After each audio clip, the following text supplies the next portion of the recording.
Come to the Welcome all to the Big Book, Scottsdale Big Book meeting where we'll study well, we're not studying the Big Book today. We have two wonderful speakers today. We have Chanel T and Hilary H today, who's going to give us 30 minutes each of their time today. My name is Carol, and I'm a recovered compulsive overeater from Dublin, Ireland. I'll be your host today, and Danny P and Sue are going to be co-hosting today. If you have any questions during the meetings, you can either contact myself through message or the co-host in private chat function. And the chat function will be disabled until 5 minutes before questions and answers. We ask if you could please make sure your microphone is on mute at all times during the study, and also please turn off your video if you're exercising, eating, or if you need to step away from your screen for any reason. During the meetings, we will post the 7th link tradition. The money goes towards the cost of our Zoom account, the cost of uploading our recordings, and we also send contributions to our intergroup, Arizona Serenity in the Desert, and World Service Organization. And I will now very gratefully, I think Hilary is going to go first for the first half hour. I welcome Hilary. Thank you so much for your service today. I look forward to hearing you. Good morning, everyone. Thank you, Carol, and everyone else for doing service in the meeting this morning. Gosh, I'm kind of overwhelmed to be here today, so I'm going to start actually with the set-aside prayer. God, please help me set aside everything I think I know about myself, my disease, the 12 steps, and especially you, so that I may have an open mind and a new experience. I'm going to set my timer, and I'm going to try to split my time, half on what it was like and half on what it's like now. In the words of Lady Gaga, I was born this way.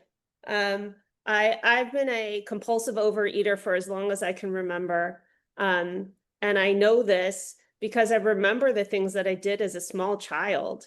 My mom was one of us and died at a young age. Whether or not it was related to this disease, I'm not sure. And it doesn't matter. That I learned in the room. Why I'm like this does not matter. But she and my father would have big dinner parties, and there'd be leftovers in the fridge. And I remember just standing on my tippy toes and just gorging myself. And I could binge on anything. I could compulsively overeat on anything.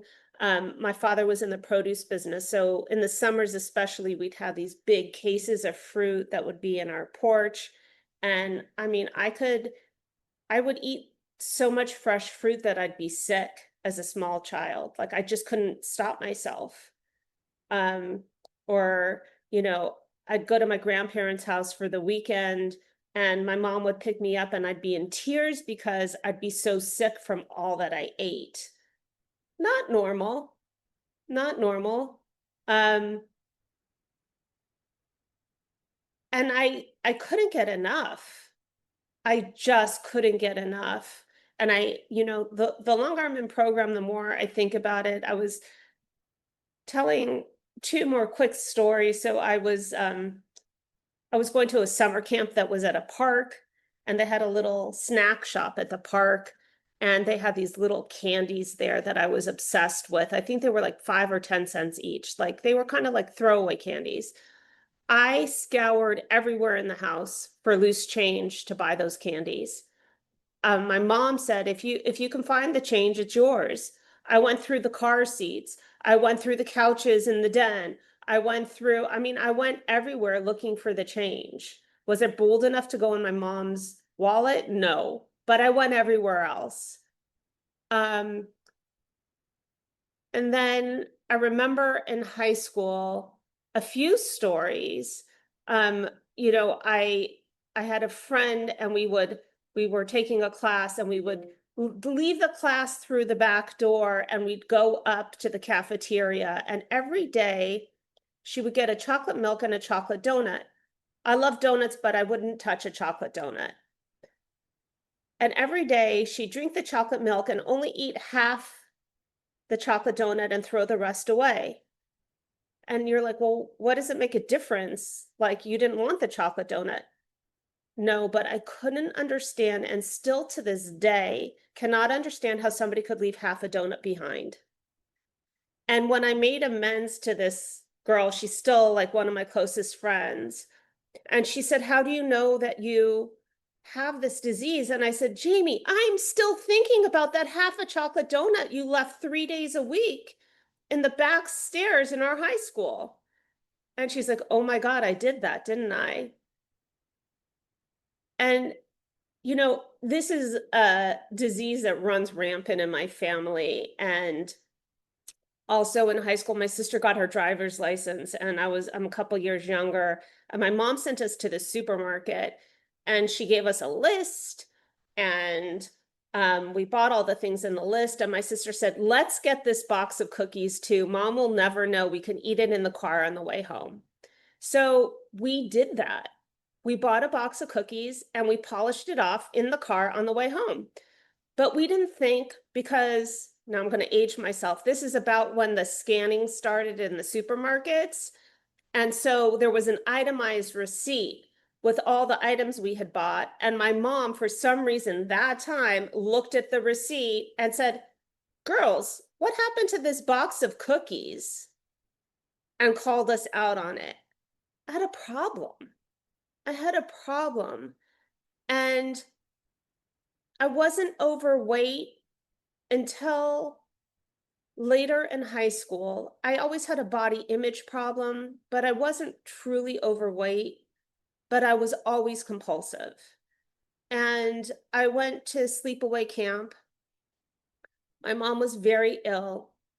Um, she had cancer, and I went to sleepaway camp. It was going to be my last summer at camp, so I was going to start college that fall. And my sister was getting married, and before I left for camp, was fitted for a beautiful dress.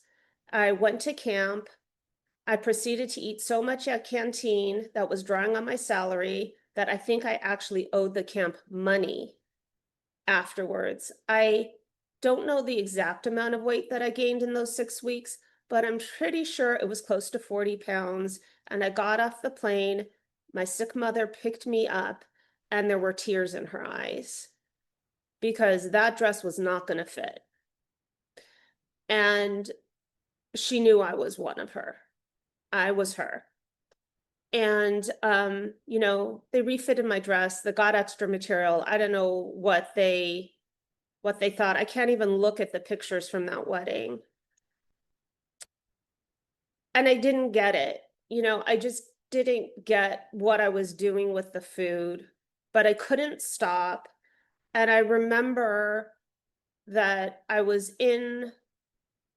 buying clothes to go to college with my mom, and we were in the dressing room at the store, and none of the pants would fit. And my mom said to me with deadly earnestness, this is the last size in this store. If you don't get control over this, we will not be shopping here anymore. And I still couldn't hear her. And and I will say that, like, I just went from periods of restriction, and I just was a yo-yo. I was a yo-yo, and pay-and-ways didn't work for me, but I could restrict the hell out of myself. I mean, I really could restrict myself, you know, and, you know, we were just reading the jaywalk story, um, in the weekly meeting, and they were talking about, that period where, he gets locked up in an asylum, and he gets out, and then he just runs in front of a fire truck, right? He's jaywalking again. And that was me. So before I came into the room, I had this phenomenal period of restriction. It was a spite diet. I was taking a big trip to Rio for the Olympics.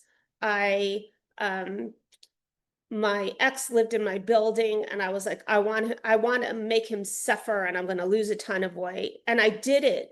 And my asylum was the four walls of my apartment, right? And I just restricted the hell out of everything. And I lost all this weight. I was the thinnest I had been since probably freshman year of high school. And I looked good. I knew I looked good. I didn't feel good because I was a dry drunk. I mean, I was white knuckled all the time. I was exercising 2 to 3 times a day. I was so controlled. I was awful to be around. Oh, did I mention that part? Like, I mean, I was awful. I have four older sisters. I'm pretty sure they were trying to get me adopted out of the family. Not even adopted, just kicked out of the family. Nobody had to take me, they just didn't want me. And I was thin, and I went to the Olympics, and I was in such good shape. Like, people literally stopped me and were asking what sport I was competing in. And I was like, I have arrived, except I was miserable. It was one of the worst trips I ever took in my life. It was so bad. And I was binging, and I was still binging. I was still compulsively overeating. Even at that thin weight, I was still finding a way to make it work, to suit my needs, to soothe my soul. And I came back, and wow, this is not going to shock one person on this meeting, but I came back and I just started eating, slowly. But the disease is permanent, progressive, and fatal.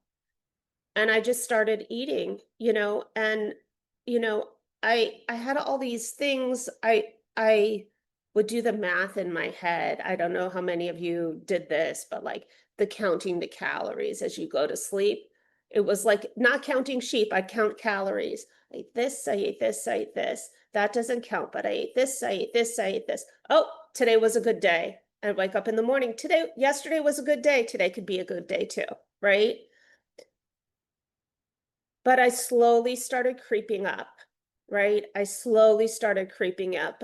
And no amount of exercise is going to help that. Like, I'm not Michael Phelps. I wasn't spending, 10 hours in a pool a day. So I'm not burning enough calories to make a dent in what I was eating. And along came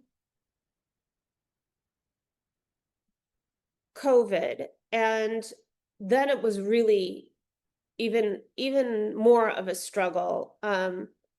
My father was elderly. He got COVID before the vaccine came out.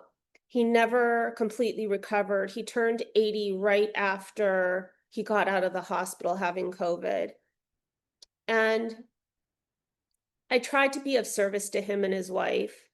And it was always difficult for me. And I was angry about it. And there's nothing worse than doing service when you're angry about it, right? You don't want to do it. It doesn't feel good. It goes against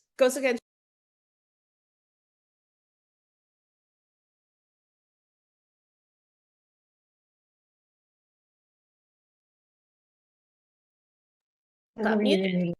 Yeah. So I had a lot of resentment.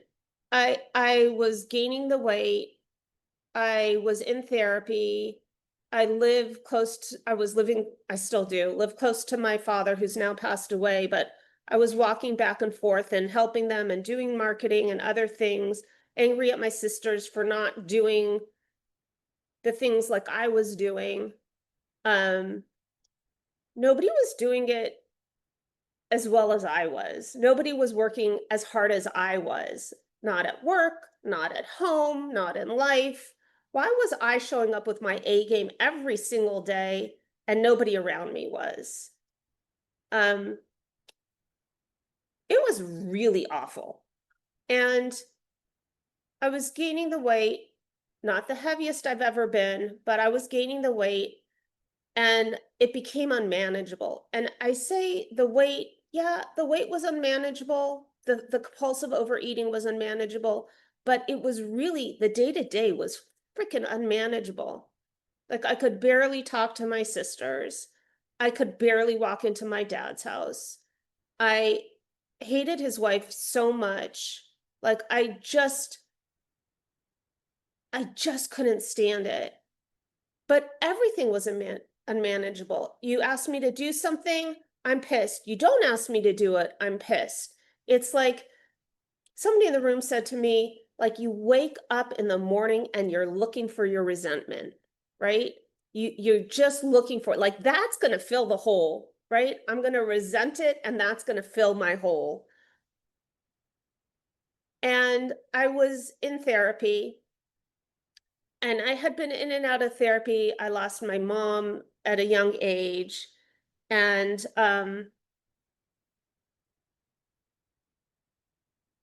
and I thought it was working on healing some things. And finally the food just became unmanageable and I just had to focus on that. And I walked into my therapist and I said, I have a food problem. And she said, well, what do you mean? And she didn't know from looking at me. And I said, I'm a compulsive overeater. And she said, well, what do you mean? I said, I binge. I can't stop. I can't stop. And I had tears in my eyes. And she said, well, what does a binge look like? And to me, this was like the most triggering thing anybody could ever say. And I actually discussed this with her just like last month. I told her like how awful that conversation was.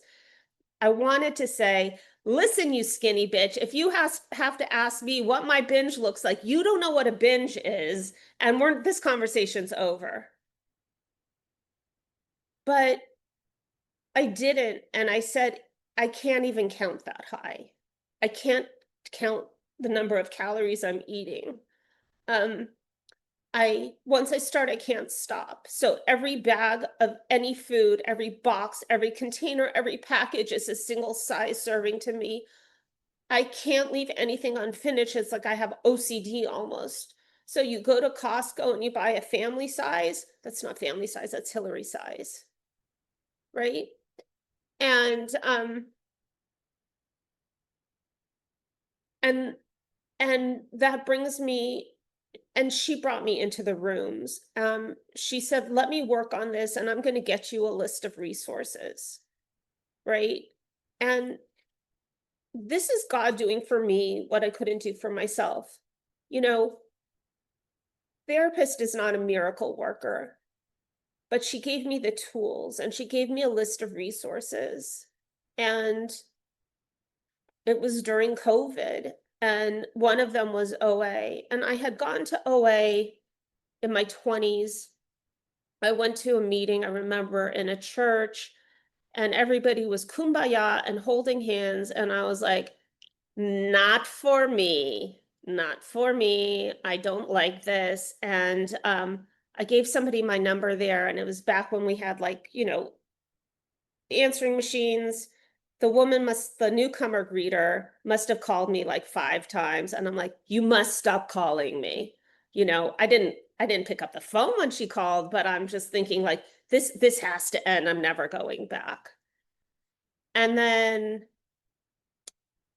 I moved and I was, I don't know, in my 40s. And down the block from me was one of the biggest in-person meetings in Los Angeles. And I went one time, I tried it one time again. And um, I saw a couple people that I kind of knew. And I was like, yeah, I'm not doing this. This is overwhelming and I'm not doing this. I mean, it's a block and a half away from me. Didn't go back. But when my therapist gave me the number and we're in the middle of COVID, I logged onto a meeting and I didn't know it was for me and I was confused and I went to, a new person meeting and um somebody spoke to me. Like it talked to me the whole meeting. Um and I landed up getting a sponsor, and it wasn't an easy path. And I think, like, I don't hear enough about patience in the rooms, right? Where some people are struck abstinent, and that's fantastic. Some people are not. Some people have an easy road to recovery. Some people do not. it's all good and true, and we have to stay in the rooms. Um, I my first sponsor was sponsoring me through the OA 12 and 12, and she we were reading so slowly, and I was only talking to her once a week, and I was like, this is painful. And one day, and didn't pick an abstinent, I didn't understand what I was doing, and finally I said, I'm abstinent. She said, what do you mean? I said, I stopped eating flour and sugar. She said, well, we didn't discuss this. And I was like, okay, we need to part ways. um I got another sponsor. I was the queen of never. This woman was lovely, and she said to me, "You're going to commit your food and weigh and measure." And I was like, "No, I'm not." She's like, "Yeah, you are." I mean, I was like, "No." I was like, "No, you're not going to be my fellowship. You're not going to be my friends. You're not my people. I don't need you. I just need this plan of action." And also, I don't understand, if there are only 12 steps, why can't we do that in a day? It sounds like a checklist, not like a way of life, right? 12 steps. Let's go, people. Come on, move it. She got me abstinent. And then I heard a fellow talking at a meeting. And this is all in the safety of my comfortable Zoom, right? So I'm listening to Harlan's podcasts and I'm hiking, right? Because it's like the only thing I can do during COVID. And when I finally met Harlan, I said, are your legs tired? He said, what are you talking about? I said, you and I hike the Palisades trails all the time. And he was like, what? You're crazy. Um, but I heard somebody say, you know, my sponsor read every page of the big book with me, and that's what I needed. And I didn't realize that's what I needed until I heard that. And that's what I needed, because I still didn't understand what I didn't understand. And the food got better. And I remember that first day when I had committed my food and I didn't remember what I had committed. And I had to look back at what I committed to know what to eat for lunch. And I was like, oh, that's what serenity around food feels like, right? Are all days like that? Absolutely not. Absolutely not. But I have tools when the days are not like that. And, you know, things got things with the food got better, but life was still quite unmanageable. And I wasn't having that spiritual connection. And by the way, this is over, 5 years. So it's not like I was hopping around with sponsors, but I had heard somebody talk at a meeting, and he said that he had a complicated relationship with his parents, and that when he helps them, he knows he's of service to God. And that's really changed his relationship with his parents. And I tucked that away and I started living by that. And I'm like, how can I bring God into this? And we always had religion in my family, but there was a total void of spirituality. And like, on dating apps, it always says, spiritual, but not religious. I was religious, not spiritual. Like, spirituality to me was hokey pokey, and I couldn't wrap my head around it. And I was like, not for me, you know, that line in On Awakening, be careful to see where, where the priests, rabbis, and ministers are right. Like, it took me a long time to understand that, because I didn't exactly want what they had, right? I couldn't understand them being right.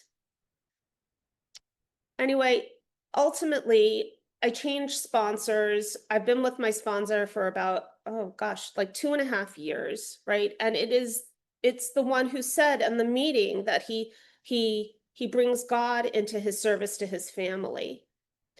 And another fellow kept saying to me, you need to bring God with you into every threshold, every time you cross into a threshold, like silently bring God with you, right? And I was like, what? And I realized, like, my religion, we have a little symbol on our door to remind us to bring God with us, to remind us that God's protecting us. And some people kiss it, with their hand. And I was doing this all the time at my dad's house, but was not bringing God in with me. I was just going through the motions. And I'm like, wow, a, you know, a lot of action, not a lot of faith, right? So slowly things were starting to click. And it took a while. It took a while.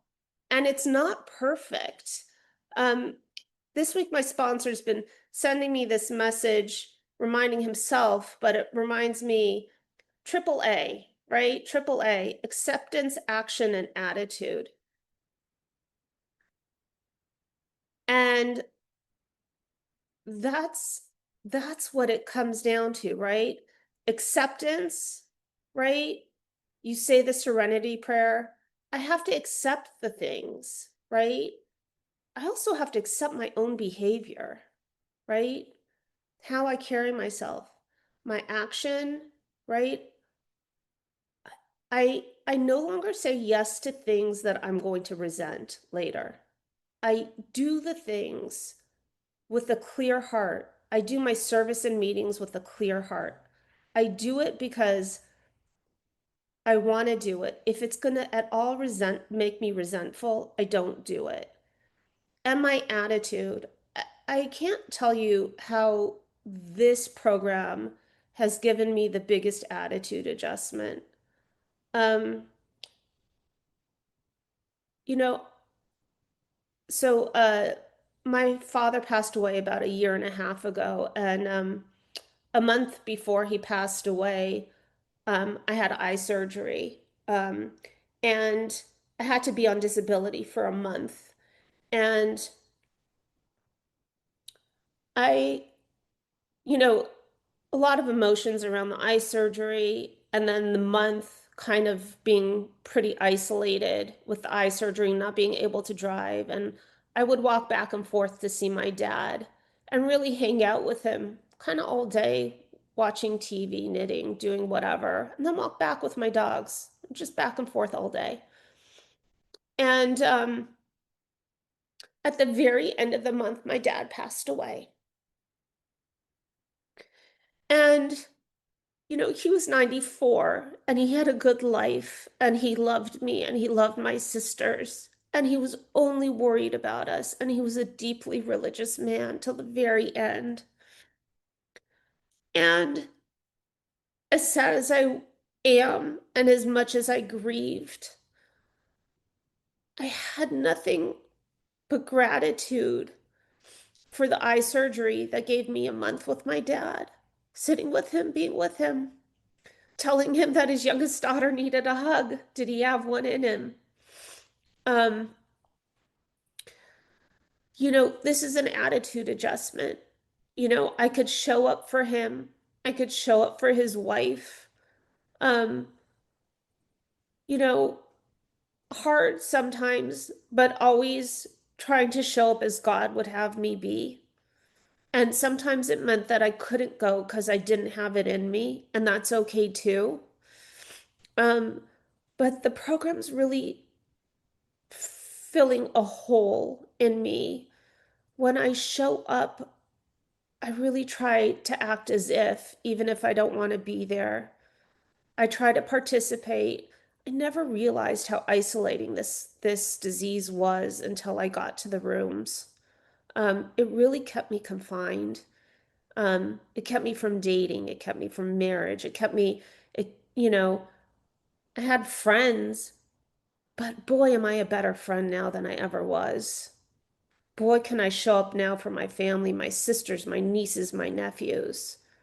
I can walk through the hard stuff. And there's a lot of hard stuff, guys. The promises do come true, but it doesn't say that life's going to be a cakewalk. One, you don't get cake. And two, like, it's hard, right? It's hard. this program is a lot of work. And, you do the work and the rewards are phenomenal, but you have to put in the time and effort, right? And you have to do it intentionally. And you can't do it halfway. We've all tried halfway. We've all tried halfway and tried to tell ourselves we're trying our hardest. We're not. So today, I have a sponsor who has sponsors. I have sponsees who I learn so much from, who keep me in the big book. I have um, I have service commitments. I have a fellowship. I'm going for dinner tonight to a fellow's home. These are things I didn't want. I still weigh and measure. I didn't want that. When I go into an in-person meeting, I hold hands. I say the prayer loud and clear, whatever prayer they're saying.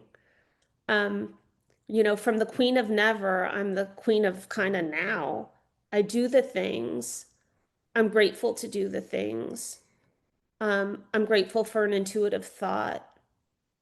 I'm grateful for the action or inaction that comes after my intuitive thoughts, right? Um,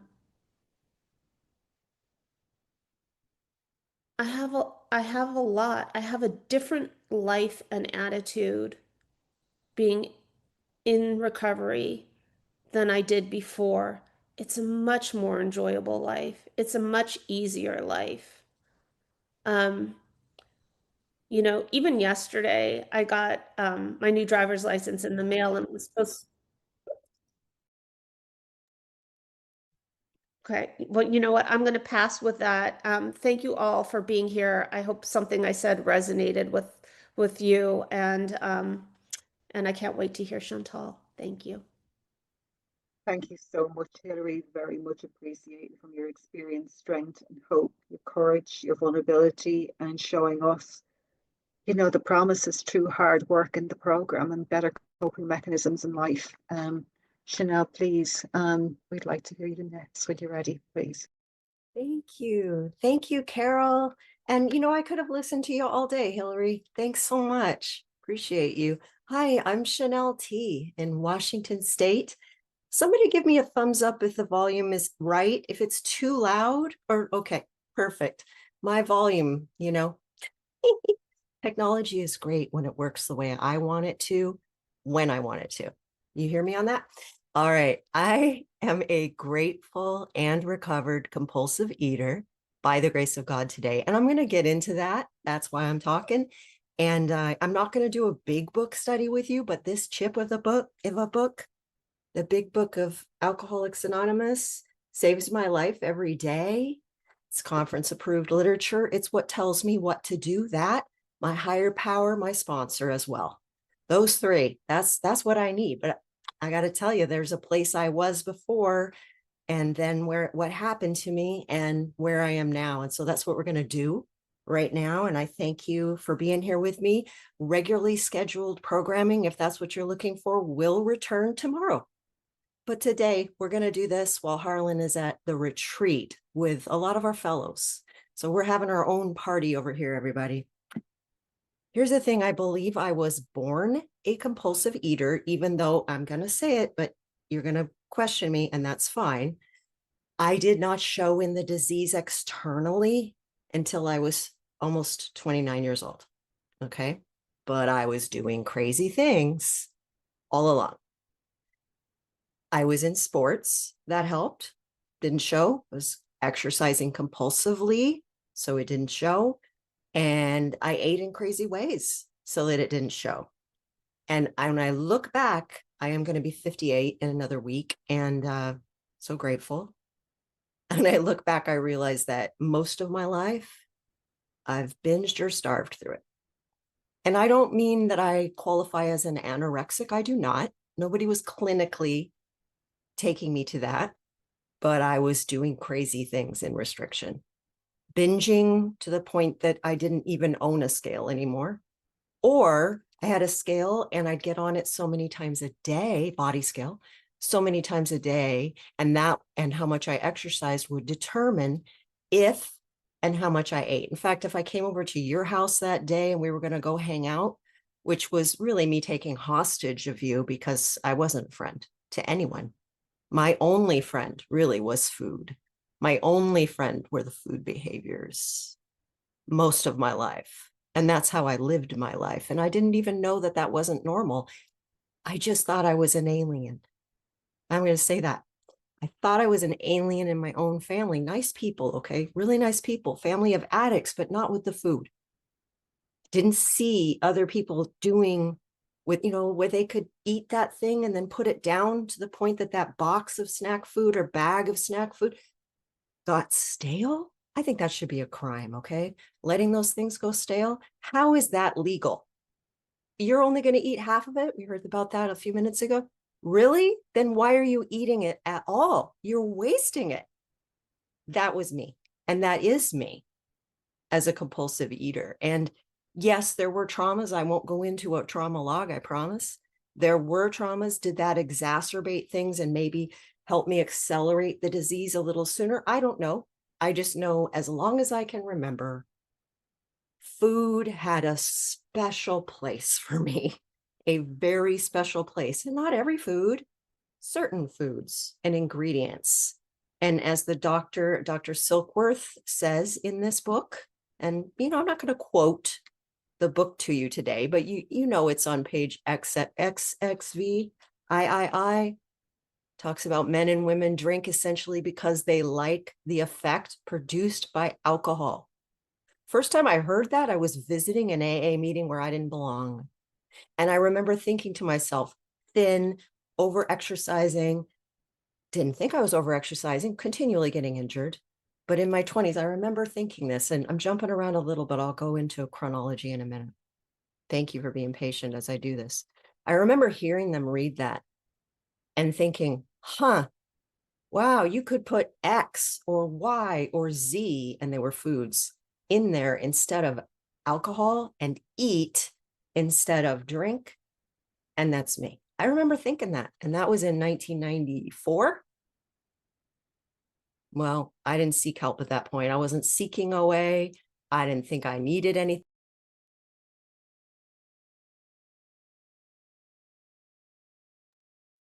No, sorry, you're muted. Can you unmute, please? Thanks so much. I thought I had things under control when it came to the food because I was always trying to control and enjoy it, which I cannot do.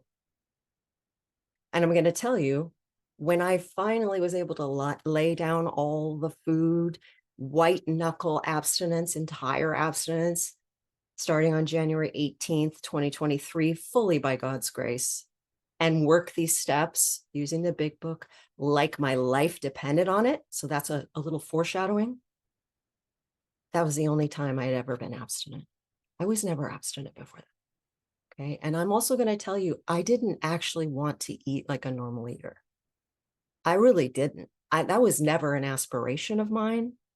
Y'all, those people, great. But I couldn't relate to that because food is my solution. Food behaviors are my solution. I just didn't want to have to do all the things I did as well. The exercising, the counting calories like a maniac. And yeah, I can't do that. I'm not safe counting calories. My nutritionist does that for me. I don't know what they are. The determining how much I would eat or if I would eat that day. And then, of course, starving myself. And so then eventually binging. I thought that was the only normal way of life. That's also part of what it says in that paragraph. I was just paraphrasing. I thought that was the only normal way of life, the roller coaster. Starve, binge, diet, don't, get on the scale, avoid the scale. I didn't have any structure around my foods. I did when I was a kid and my mom was in charge of the foods. But once I was a teen and it was more up to me because I had more freedoms. Oh, no, no structure, no structure. The only structure was I need this right now. Why? Because I didn't eat all day. So let's eat an entire can of frosting and pass out. Just crazy, crazy things that I did. But I wanted to continue to eat the way I ate and just not have any consequences. That was actually my aspiration. I wanted at times to exercise the way I exercise, which was absolutely insane. Mostly not in gyms because I didn't like those. Although I went through my Jane Fonda and jazzercise aerobics period where I was in gyms all the time, teaching aerobics, obsessively, compulsively exercising. But a lot of the time, because I'd moved down to Southern California in my 20s, that seemed like a glamorous idea, a little geographic for me. If I change the area, it'll change me. No, I'm still me. I was still there, but I was outdoors. If I wasn't working, which I did a lot of, and it was very physical work in restaurants, then I was on the boardwalk at the beach. Was I dreaming about the houses on the boardwalk? Was I even really looking at the ocean and its beauty? No, no. I was walking many, many miles, rollerblading many, many miles, riding my bike many, many miles. If anyone out there wonders if the amount of exercise you're doing and you continually are getting injured is harming you and is a food behavior, I can tell you that for me, Chanel, it is. It is. It's not a safe behavior for me to exercise as much as I did. And the reason I did it so I could eat more. At some points, I did it so I could eat it all. As a kid, I could tell you every single thing we were going to eat at every holiday. I loved holidays because I got to binge with impunity on those days. Access was limited otherwise. My parents noticed early that the Flintstone vitamins kept disappearing. If anybody remembers those, they are sugary, but they taste nasty. Well, that didn't matter. They were sugary. That's all that mattered. Certain baking ingredients started disappearing. Got in trouble for that. So I had a control of the access by external forces. Thank God. Why? Because that's how badly I thought I needed it, right? When I was 7, something horrible happened to me. We don't need to go into that, at the hands of a stranger where probably my life was in danger. And I certainly didn't know what was happening. And when I came out of that experience, food wasn't just something that I enjoyed and really made me feel good anymore, those certain foods. It became an absolute necessity. It was my best friend now. And so, okay, I couldn't eat those things to which I was not granted access at home. So I found the things at home that I could. Didn't have access to money, right? It didn't occur to me. I'm glad I'm not the sharpest tool in the shed. It did not occur to me to go steal from a store and get those foods, or I would have done it. I think I was too afraid to do it. I don't think it was a moral issue. I think I was too afraid, and I'm glad, because I would have done it. There was a 7-Eleven not that far away. Do we still have 7-Elevens? Well, we used to, and it's 24-hour store. Anyway, wow. 7 years old. I'm going to tell you, when I say I'm a grateful compulsive eater, I don't know how I could have gotten through that time where no one would let me talk about what had happened. Nobody was sending me to therapy. I'm not blaming them. That was the best my parents knew how to do. And please just get over it. I didn't even know really what happened to me, but you want me to get over it. My whole life flipped upside down, but you want me to get over it. I sound angry. I'm not, because those foods, I found the baking ingredients that were sweet that no one would notice. Molasses, for example. Nobody was going to notice that was missing. And so that became a daily driver in one of the latchkey generation where both parents are gone and you're home alone for a while. Well, home alone, thank God, that's what I found. And I say that way because the alcohol was under the kitchen sink unlocked. Remember Family of Addicts, Alcoholics? It didn't occur to me to get into that. I am so grateful, because I would have at age 7. I had to have something just to get through that. Food has always been my solution. If I don't have this spiritual solution, which I am so grateful that I do. Going through, that's my best friend, and I'm making it through. Barely, but I'm making it through. Do I remember friends from that era? No. I remember what their parents served us, though, what treats we got to have. And as soon as I got one of those and passed my lips, the phenomenon of craving developed. And then I had what centers in my mind, the problem of the obsession, right? The twist of the mind where how can I get more of that? I wasn't thinking about the friend. I wasn't thinking about what we were doing at somebody's party, birthday party. And then as I got older, somebody's graduation party, my graduation party. No, all I'm thinking about is what we're going to get to eat and how much I can eat of it in front of people, how I can get a good amount of it away so that nobody sees me eat the rest. I started hiding food when I was 7 years old. Probably a lot of you can relate. Thankfully, I was in sports. I was an ice skater, figure skater. So that took care of not, I didn't show in the disease, right? And here's what continued to happen. I continued to go to the food and I continued to get slammed down by it, just not with weight gain at that point. And I didn't realize it was slamming me down. I didn't realize I had low blood sugar incidents where I would dip so low that I would not necessarily pass out, but I'd blur, my eyes would blur, I'd get shaky, clammy, not diabetic. And the doctor was like, oh, she just needs to eat a little sooner than she is. That's all it is. No, it's because I had been eating that substance I told you about. And so by the time someone got home and I was allowed to eat a regular meal, because it didn't occur to me to make one myself, I was shaky. I wasn't okay. Didn't start passing out from it until high school. And thankfully, it only happened a couple times, or maybe someone would have found me out. High school, one of my closest friends decided that he and I would be romantic, and I was consensual with that.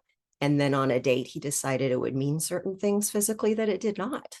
Don't need to go into that. I'm just going to say, I then took my food from friend to lover because I could trust it.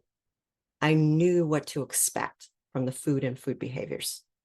I didn't know what to expect from someone I thought was a friend, but I absolutely knew what to expect from that. Is that why I have the disease? No, I was going to eat anyway. I was going to do these things anyway. It's just these points where food became more important after a significant event. It was already essential to me. And I don't mean food to sustain life. I mean food to deal with life.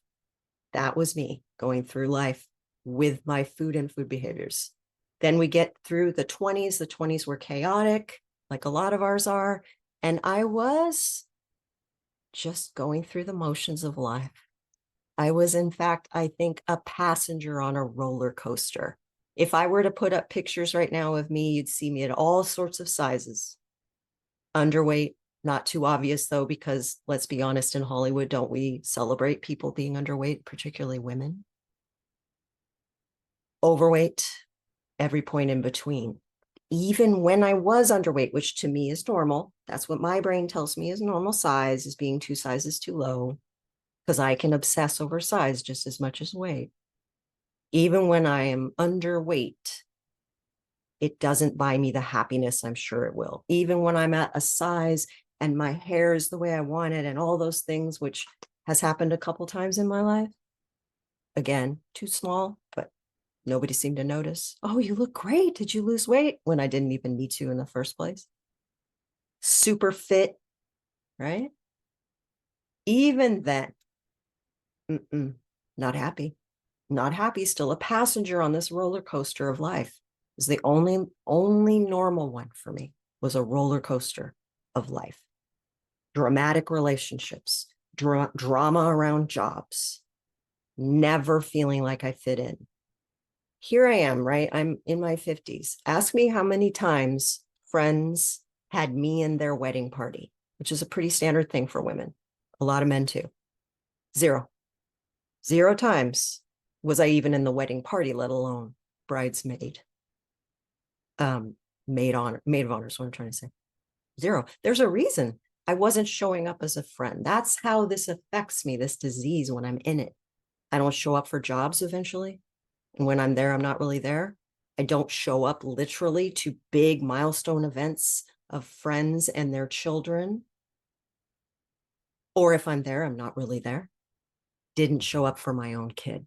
I was here. I was a little too much here, too controlling, in fact. The same with romantic relationships or being controlled, or both in those, definitely. lots of abuse, because that's what I was thinking I was worth. That's all I thought I was worth. Another conversation for another time. How am I on time? Because I don't see the timer and I didn't put mine on. Hopefully y'all did.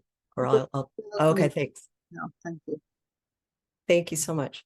So we've got how many minutes left? Just over 12. Thanks so much. That sounds right. I should set my timer to 10 and then we'll know. Anyway, I always said it, and this time I didn't. I was showing up, but not showing up. I wasn't really here. And I remember my daughter asking me, because I got really compulsive with Facebook for a while. I'm a hard user of social media, so I stay off it. You know how there are hard eaters, hard drinkers? Hard user. And I'm fully in the disease, and I'm under eating 6 days a week, binging one day. And I know that sounds beautiful. I did more damage to my body in my 40s when my daughter was little than I did all the rest of the years. I still pay for that, what I did for basically, well, severely restricting 6 days a week and binging one. Sure, I thought I looked great, and with my clothes on, other people did too, but wasn't happy, was not a happy person to be around, was not happy inside. I was always trying to fill that God-sized hole with something, and it was either going to be food, it was going to be food behaviors. I couldn't make myself throw up. I'm grateful. Didn't occur to me to use laxatives. I'm grateful. Or it was going to be something like Facebook. And then that distracted me from the food and food behaviors. And here my daughter is. No, she was never a spoiled kid. I'm just going to say that out loud. People are like, oh, only child, always spoiled. No, she didn't get enough of me to be spoiled. She's on the swings in that age where it's, hey, mom, look at this. Hey, mom, look at that. And we're at a playground and I'm seeing her out of my periphery, but I've got every notification possible on my phone for Facebook. And that's where my attention really is. And she's used to this day in and day out for a couple years now at that point. She says, Mom, do you love Facebook more than you love me? I put down Facebook. Thank God. Well, guess what? I couldn't do that with food. I couldn't put it down. I couldn't put the behaviors down when I was 28 and my mom died at 59 unexpectedly. That's when food went to everything. It had been best friend. It had become my lover. Now it was everything. And so when Brighton came along, my daughter, when I was almost 40, yeah, there wasn't a lot of room for her. I did a lot for her, but I wasn't really here. So let me get into the solution. What happened? Came in 2016 to this program, but I was here for you. Truly, I was here for you to help me diet with group support. I didn't want to go to a pay-and-way because I'm cheap. So I figured you all help me. Sure, I'll work your steps, whatever. I'll call a sponsor. I'll follow a food plan, yada, yada, yada, whatever, blah, blah, blah. I'll come to your meetings. We were only using the OA 12 and 12, which is a beautiful book that enriches but does not inform my program, doesn't tell me what to do, but it has beautiful essays. Same with the AA 12 and 12. We weren't using the big book. I'm going to tell you the truth. I wasn't looking for that. I think you could have hit me over the head with it. It wouldn't have mattered. I could have been swimming in big books. It wouldn't have mattered. I wasn't ready. I had not gotten that gift of desperation yet. So I left with a resentment because I didn't lose all the weight I wanted to lose when I wanted to lose it. I worked up through step 10, not abstinently, but I had some, God is bigger than this disease. So I did get to have a little bit of a spiritual awakening here and there. And somebody can argue with me about that. That's fine. But I wasn't fully abstinent. And in my heart of hearts, I knew that. And I left with a resentment in 2017. OA doesn't work. Yeah, that's what I told myself. 2022, it's the fall of 2022. I'm over 100 pounds up. I've long since stopped getting on the scale. The only reason I know I'm over 100 pounds up is because truly not from my desired weight, but from a realistic weight, is that I had been to the doctor and had actually looked at the scale at time. Usually I'd turn my back, not see it. This time I looked. It was the least of it at this point.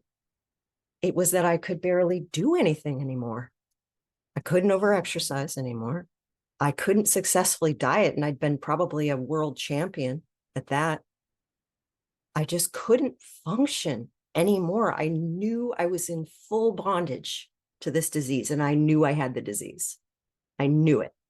Step one was not a problem for me at this point. And I went to my higher power and just said, please, is there anything I can do? I mean, what do I need to do? I was really ready to do anything. And I felt this awareness, not necessarily an audible voice, but awareness go back to OA. And I laughed. Okay, that's not God, because OA doesn't work. Go back to OA, look on your region's site right now. Okay, that's really specific. I'm not used to anything that specific. I still don't think it's God, but all right, I'll play this game. So I look up, I'm like, oh, there's a region. Okay, I'm in Washington State. Oh, region 1. If you or anyone you know is a webmaster for a region or an intergroup, thank you. Thank them, because that saved my life that day. I went on. I not only saw information about meetings and that there were online meetings, which is all I was going to be willing to do. Okay, there were phone meetings, but I had done those before and I didn't think they worked. Well, it turns out there's one that really does, but that's okay for me. Heard that there was I saw on this website that there was a virtual convention happening that week for that region. And it was either sliding scale, or if you were new or returning, you didn't have to pay. I don't remember, but of course I was under earning. I definitely either overwork or underwork in this disease. It's one extreme or the other. It's always the roller coaster, right? So I was under earning severely at this point, and I wouldn't have gone in person to anything anyway. I went online. First time I heard about using the big book in this program. First time I was ready to hear it. First time I heard about the Vision for You meeting. I can say that here. I wasn't ready for that yet, because that's a phone meeting and they don't work, right? Yeah, they do. But anyway, I just had to be willing. And I was willing, but not quite. I was almost there. So I binged my way, crazy binging, through the holiday season, because that was the fall, through the holiday season. January 18th, 2023, had all the food down, all the behaviors down. The sponsor who said, we're going to use the big book. And by the way, want you to go to this meeting called Scottsdale and listen to what they have to say there. A lot of good recovery on there. Was going every day, because at that time, that's absolutely what I needed. Every single day to be right here in this meeting. And I still come because it is a beautiful meeting. Maybe not every day, I do service elsewhere too, but it is a beautiful meeting, and I need it. I need you. And I needed to hear what was said. And the big book told me, first of all, in doctor's opinion, that I have a disease. It's not my fault. First time I ever heard that. Maybe it was told and said, but I never heard it before. That was a relief to know. She said, we're going to go quickly through the steps using the big book. Well, thank God it was quickly, because I couldn't have held on to abstinence much longer. I did not have a pink cloud experience whatsoever. And I wasn't very fun to be around. I told my daughter, guess what? I won't be very fun to be around for a couple of weeks. She said, as if you are now, Mom. I'd broken our relationship. Here's the thing. Getting to go through the steps using the big book, which might not be what you need, but it's absolutely what I need and still need. Knowing that it's not my fault, but there is a solution, and that it's actually very simple if I follow the steps exactly as they're laid out and what my sponsor says, based on what my higher power is giving, then by God's grace, I get to be here a little more than 2.5 years, which is nothing compared to the rest of my life. I'll tell you what, it's everything compared to the rest of my life. This has been such a beautiful gift. Is everything perfect? Is everything roses? No, it's not. Life still happens. Sometimes it kicks me in the teeth. Right now, I have depression that is really kicking my butt, and I always have it. It's just that it's really bad right now. Having to get some extra treatment for that. Oh, well. Oh, do I sometimes overdo program and underdo life? Do I sometimes live to recover instead of recovering to live? Oh, yeah. Just yesterday, my sponsor said, no, wait a minute. You have how many speaking engagements? You have how many sponsees? You're about to start graduate school. Oh, by the way, you guys, I got to, in abstinence and recovery, I got to finish my bachelor's degree that I wanted to finish since I was 20. And I'm now going to go to graduate school to be a social worker. I didn't even allow myself those dreams before. I get to have bigger dreams now, even at my older age. I'll be 60 when I start this new career. That sounds crazy. I'm excited. I'm excited for what God has for any of us and all of us in recovery. If you are struggling, if you are new, I'm just going to tell you right now, if I can recover, which I didn't do, I just did my part. But if I can, anyone can, I promise. I left out a lot of details. You'd be like, oh, okay, I can see why she couldn't. Not excuses, reasons and things I did to myself, the harms I'd caused. I get to have a beautiful relationship with self today, with my higher power today, and with you and anyone about me, especially my daughter. And I understand you and you understand me in ways that nobody else gets us. Wasn't looking for that, but I was looking for that. And I wouldn't trade any of this. I am a grateful compulsive eater today, and I am gratefully in recovery, not cured, but I have freedom today that I never knew was possible. For that, I'm eternally grateful, and I thank you, and I'll pass. Oh, Chanel, another great share. Thank you so much. Thank you both. You both described the extremes and chaos and obsession about this disease and about being fatal and progressive. You also both talked about the unmanageability and food being a solution until you found the far more rewarding spirituality, coping mechanism that doesn't guarantee us avoidance of life, just how to deal with it better. And you really both demonstrate how this program works. Thank you so much, both of you. I'm now going to stop the recording and hand you over to Danny P for